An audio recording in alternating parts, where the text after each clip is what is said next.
Bom dia, pessoal. Entramos agora na reta final dos nossos estudos do Física 1 e nesse primeiro momento a gente vai começar a ver a parte sobre rotação. Quando a gente começa a estudar rotação, tá? entram em questão outras variáveis. Então vamos lá, por exemplo, vou desenhar aqui o meu eixo Y, tá? Vou desenhar aqui o meu eixo X, ok? E quando a gente faz isso, por exemplo, eu vou desenhar aqui uma barra, tá? Essa barra, por exemplo, que vai rotacionar no sentido anti-horário, tá? Ela tem ao longo dos seus pontos um eixo de rotação, tá? E a partir desse eixo de rotação, ela passa a ter um ângulo θ com o qual ela rotaciona em torno desse eixo, tá certo? Bom, a primeira coisa que a gente pode pensar é o seguinte, por exemplo, se eu analisar esse ponto aqui descreveu esse comprimento do arco de circunferência. Agora, esse ponto aqui, olha só, já foi um comprimento menor. Tá certo? Então, esses itens a gente precisa começar a avaliar desde já. Então, por exemplo, se isso aqui, por exemplo, é uma porta, tá? Todos os pontos da porta percorreram daqui até aqui o mesmo ângulo θ. Entretanto, quanto mais afastado eu estou, ou seja, quanto maior for esse meu raio, tá? Maior é o arco de circunferência que ele vai descrever, tá certo? Então, por exemplo, a primeira grandeza aqui que aparece e que relaciona é essa daqui, ó. θ é igual a S sobre R, tá? Então, o ângulo, ele é o comprimento desse ângulo, essa distância daqui até aqui, dividida pelo raio. Bom, se eu paro para pensar na questão de unidades de medida, isso aqui é metros sobre metro, que corta. Certo? Então quer dizer que o ângulo θ ele é adimensional. Então a unidade de medida do ângulo θ que nós vamos usar aqui sempre serão os radianos, jamais os graus quando eu quero envolver distâncias, tá certo? Bom, tendo encontrado essa relação aqui entre o ângulo, o raio e o comprimento da circunferência, tá certo? A gente consegue pensar em outra grandeza que é o deslocamento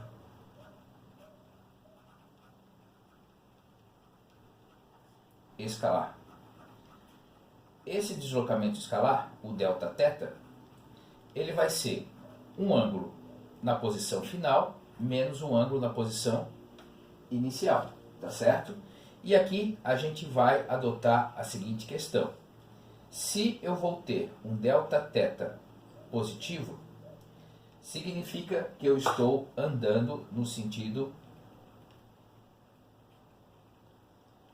anti-horário, tá? Se o meu Δθ for negativo, eu estou andando no sentido horário. Então, a ideia vai ser mais ou menos a seguinte. Dentro dessa minha perspectiva, se eu estou andando para lá, eu vou ter um Δθ positivo. Se eu estou girando para cá, eu vou ter um Δθ negativo, tá certo? Bom, a outra grandeza que eu tenho é a velocidade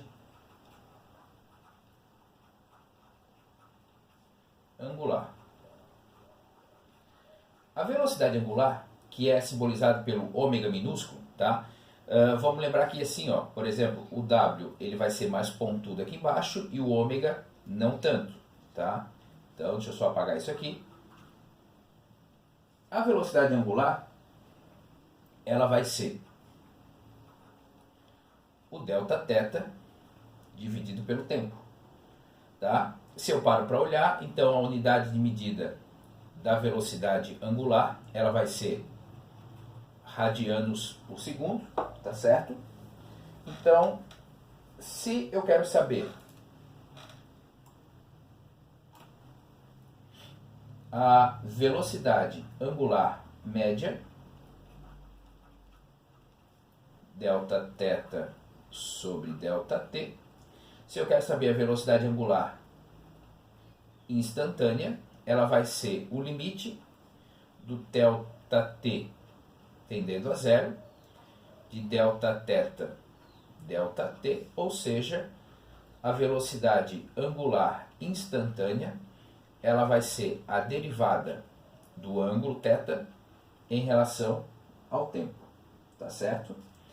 Bom, e aí a gente começa a fazer a relação e chega na aceleração angular. Essa aceleração angular é o alfa. Aí o que acontece? De maneira análoga ao que está aqui, a gente pode dizer o seguinte, que a velocidade, perdão, a aceleração angular média, ela vai ser a variação da velocidade angular sobre tempo. E se eu quero saber quanto que vale a aceleração angular instantânea, fazendo o mesmo esquema aqui do limite e tal, então eu vou ter a derivada da velocidade angular em relação ao tempo, tá certo? A unidade de medida de aceleração angular vai ser o radianos por segundo ao quadrado, tá certo? E aí a gente começa agora, e pode fazer isso, encontrar uma relação. Uma relação onde eu tenho, por exemplo, de um lado, a translação,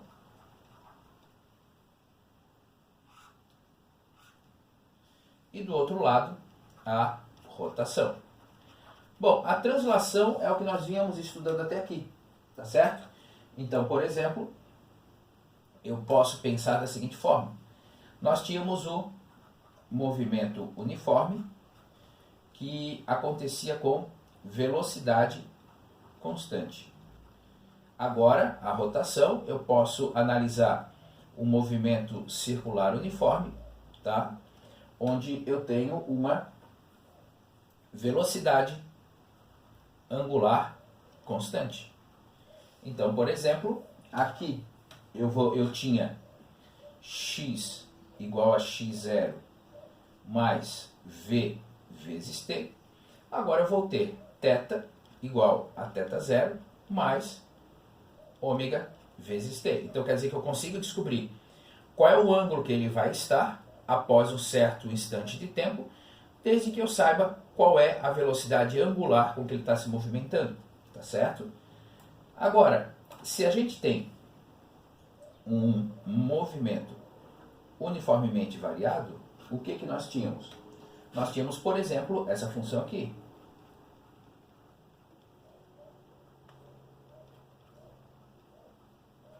Função horária da posição. No movimento circular uniformemente variado, tá?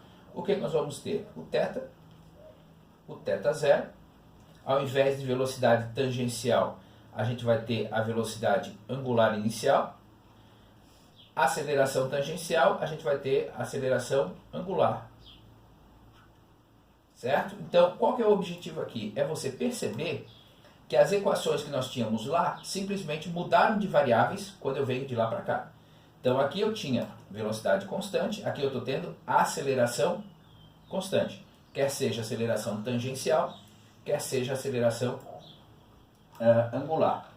A outra equação, por exemplo, que a gente tinha aqui, que a gente usava bastante, era essa. V igual a V0 mais A vezes T. Como é que vai ficar? Ômega igual a ômega 0 mais alfa vezes T. Equação de Torricelli, V ao quadrado igual a V0 ao quadrado mais 2 vezes A vezes ΔX, que agora vai ficar como? Ômega ao quadrado igual a ômega 0 ao quadrado mais 2 vezes alfa vezes o Δθ. Então quer dizer que a gente para olhar, a gente tem uma relação entre o movimento uniformemente variado, com o movimento circular uniformemente variado, onde eu tenho uma aceleração angular constante. Então, a semelhança entre as equações, elas são bastante visíveis e serão bastante úteis para as nossas questões, tá certo? Bom, como uma primeira questão, nós temos lá o exemplo 10.03, que está na página 265, e esse exercício ele está me dizendo o seguinte, ó, tem um amolador de facas, uma pedra de amolar com aceleração constante, e essa aceleração alfa, que é constante, ela vale 0,35 radianos por segundo ao quadrado. Tá? Ele diz que no tempo igual a zero, quando está começando, a velocidade angular é de menos 4,6 radianos por segundo. Então, quando eu paro para olhar isso daqui, eu tenho que lembrar o seguinte: se essa é a minha pedra, tá? Ela está com uma velocidade angular para cá, já que é negativo, tá? Mas a aceleração é positiva, então quer dizer que é para o outro lado, tá certo? Então, quer dizer que em algum momento aqui ele vai estar reduzindo essa velocidade angular, né? Bom, e no início de tudo, a posição, o θ zero, também é zero. E aí vem a pergunta, letra A. Após quanto tempo ele vai atingir um ângulo, θ, correspondente a 5 revoluções? 5 revoluções, ele está dizendo que ele vai fazer 5 voltas em torno ali do eixo. Então quer dizer que cada volta eu tenho 2π radianos, certo? Então quer dizer que ele quer saber após quanto tempo ele vai estar passando lá no ângulo de 10π radianos. Bom, se eu paro para pensar aqui, a informação que eu tenho é essa. Ângulo em função do tempo, eu tenho alfa. Então quer dizer que é um movimento circular uniformemente variado. Então vai ficar θ igual a θ zero mais ômega zero t mais alfa t ao quadrado sobre 2. Eu quero saber quanto tempo ele vai demorar para chegar no 10π. Ele saiu do zero. A minha velocidade angular inicial vale menos 4,6. O tempo é o que eu quero calcular. E o alfa vale 0,35. Tá? Vezes t ao quadrado sobre 2. Bom, caímos numa equação do segundo grau. E tendo por base uma equação do segundo grau, você consegue resolver. E você encontra aqui que o tempo válido vai ser de 32 segundos. Tá certo? Então, tendo resolvido isso, matamos a questão. A letra B, ele quer que você descreva o que está acontecendo nesses primeiros 32 segundos. Bom, então no começo ele está girando no sentido horário, já que o ômega é negativo, mas como o alfa é negativo, ele está diminuindo a velocidade. Então ele vai, para em algum momento e ele volta a girar para esse lado aqui. Então isso é o que está acontecendo e é o que permite dizer que depois de 32 segundos ele vai passar pela posição 10π radianos. E aí na letra C, ele quer saber após quanto tempo acontece essa parada. Então, após quanto tempo a velocidade angular é igual a zero. Bom, velocidade angular e tempo, então ômega é igual a ômega zero mais alfa vezes t. Eu quero saber que isso aqui vai dar zero, isso aqui valia menos 4,6. O alfa está valendo mais 0,35. Tá? E quando você encontra e soluciona esse tempo, você vai encontrar que o tempo que ele vai gastar é de 13 segundos. Tá certo? Então são questões bastante simples, bastante tranquilas, que tem o mesmo raciocínio lógico-matemático que envolvia lá no movimento uniforme e o movimento uniformemente variável, tá certo? Bom, agora olha só, quando a gente para olhar tudo isso, tá? A gente viu que, por exemplo, eu vou ter, vou botar aqui o meu eixo Y, o meu eixo X, tá?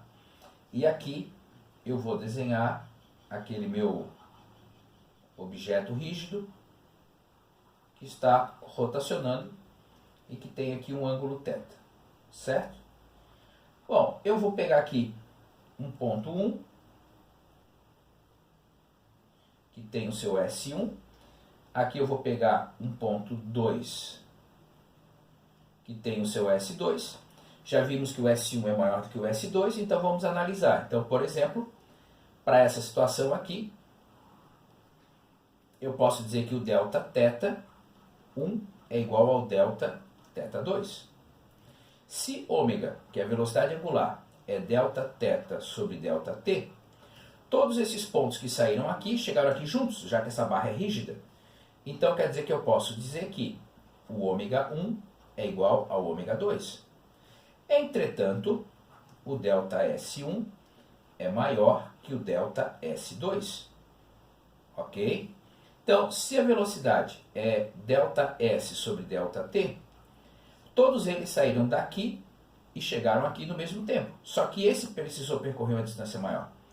Então, isso significa dizer que a velocidade tangencial 1 ela vai ser maior do que a velocidade tangencial 2. Tá certo? Bom, quando a gente para olhar uma equação que a gente já viu, tá? Nós já vimos que o θ é igual a S sobre o raio. Ou, se eu ajusto, o S é igual ao θ vezes o raio. Se eu pego essa equação e faço a derivada do tempo,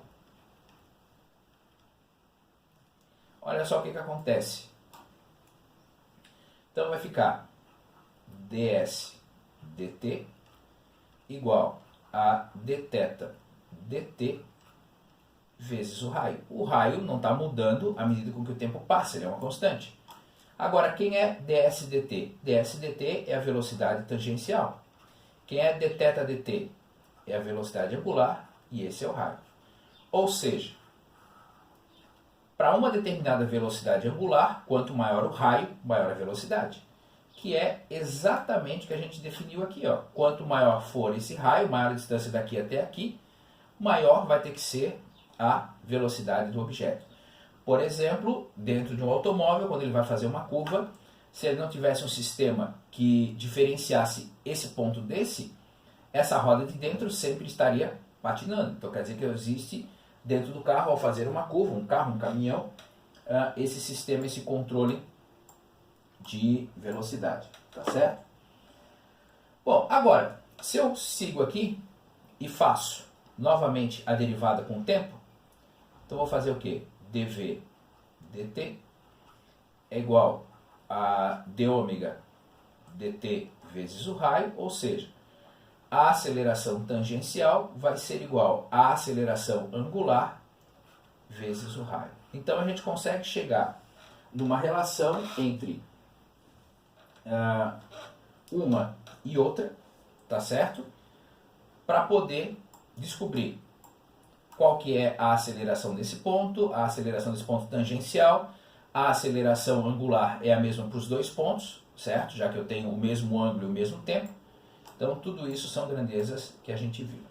Agora, a gente não pode esquecer que sempre que eu estou falando de uma circunferência, eu estou falando de uma aceleração centrípeta. A aceleração centrípeta é v ao quadrado sobre raio, certo? Mas nós já vimos que a velocidade é ômega vezes r ao quadrado sobre o raio. Deixa eu escrever esse raio aqui com r em minúsculo, senão depois o pessoal acaba pensando que é um raio diferente daquele lá, tá certo? E aí quando você para chegar na conclusão, então a aceleração centrípeta vai ser ômega ao quadrado vezes o raio.